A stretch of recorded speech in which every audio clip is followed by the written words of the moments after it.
I got so much motherfucking design on right now. Break it down, bring it back, make it clap. I got 3 old thoughts, new guap, wear that dick. Bitches on my line, and you know. Assalamualaikum warahmatullahi wabarakatuh. Perkenalkan, nama saya Rizky Farunisa dari Prodi Pendidikan Komputer. Di sini saya sedang berada di SMK YPM Diponegoro, Tanggerang Seberang, dan akan mewawancarai salah satu guru di sekolah ini.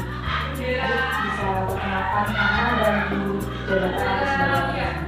Oke, baiklah. Perkenalkan, nama saya Dwi Novitasari atau biasa dipanggil Ibu Dwi. Di sini saya mengajar untuk mapel kejuruannya, yaitu otomatisasi dan tata kelola barang.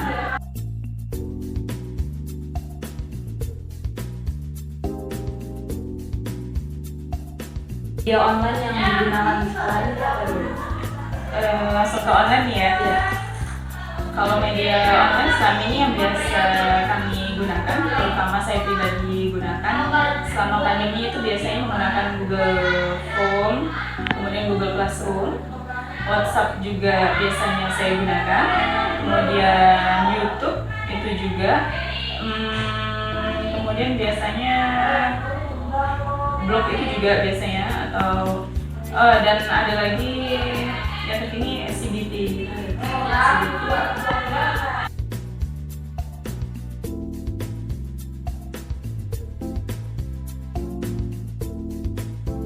Pertanyaan selanjutnya, bisa sebutkan atau jelaskan ya e-learning yang ada di sekolah? E-learning yang ada di sekolah ini online dan offline ya.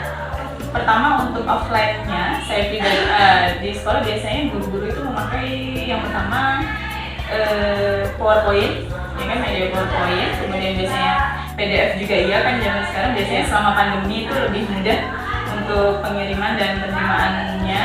Kemudian untuk online-nya biasanya menggunakan itu tadi, ada CBT, kemudian ada Google Form, Google Classroom, WhatsApp, YouTube, seperti itu.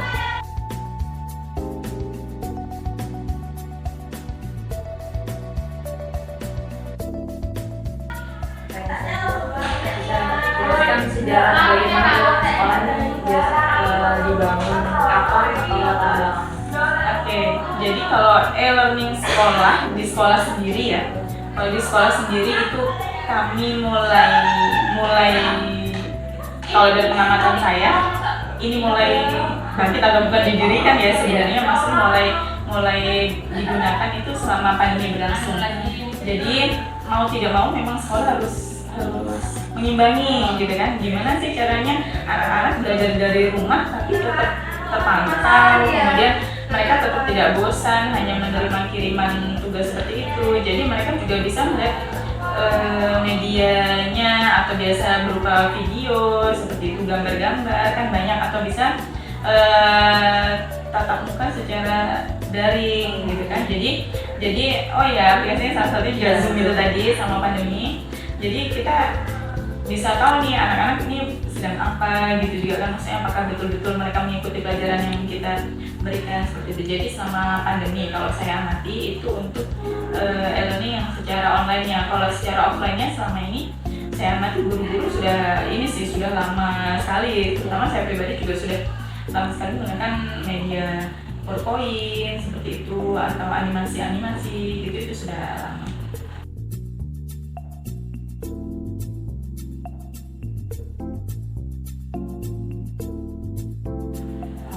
Selanjutnya, proses e-learning yang dijalankan saat ini tuh apa Bu? Bagaimana perolehan hosting atau domain? Untuk hosting, terkait hosting dan domainnya, terutama untuk itu yang di sini menggunakan itu aplikasi CBT ya, itu kami menggunakan jasa pembuat seperti itu, karena memang supaya lebih cepat aja. Kemarin kan karena keterbatasan waktu juga, gimana supaya kita memperolehnya bisa lebih cepat, jadi kita menggunakan jasa pembuat website dan CBT itu.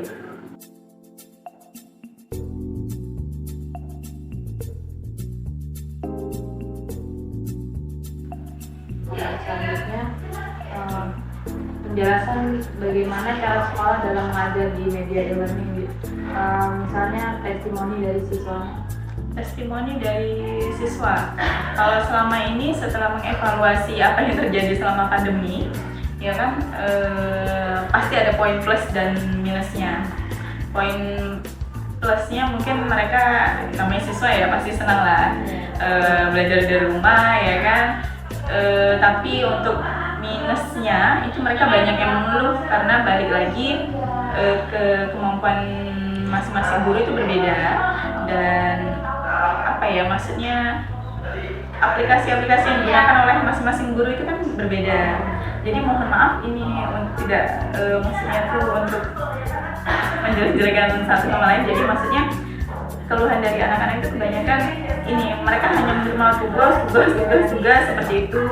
Nanti suruh nonton dari YouTube, mereka tidak paham tanpa ada penjelasan, udah dikasih tugas seperti itu. Itu testimoni kebanyakan siswa seperti itu. Tapi sebagian besar pun ada yang ketika mereka serius dalam belajar, mereka bisa menjalankan itu. Ketika disuruh diberi tugas misalnya melihat video dari YouTube yang sudah dibuat guru, kemudian diberi tugas, itu mereka bisa paham, ada juga banyak.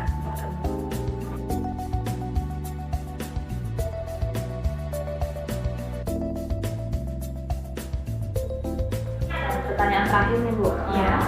cara sekolah tuh bagaimana bertahan dalam meningkatkan kualitas belajar di tengah pandemi saat ini? Jadi selama pandemi itu benar-benar ujian dan juga apa ya, sebenarnya hal yang baik sekali untuk perubahan sistem belajar kita sebenarnya menurut saya pribadi. Karena yang selama ini kita hanya belajar monoton, manual, mungkin hanya di kelas, hanya jelasin seperti itu. Dengan adanya pandemi ini, mau tidak mau kita sebagai guru nih di sekolah, kita bisa berinovasi nih. Kita harus semangat belajar lagi.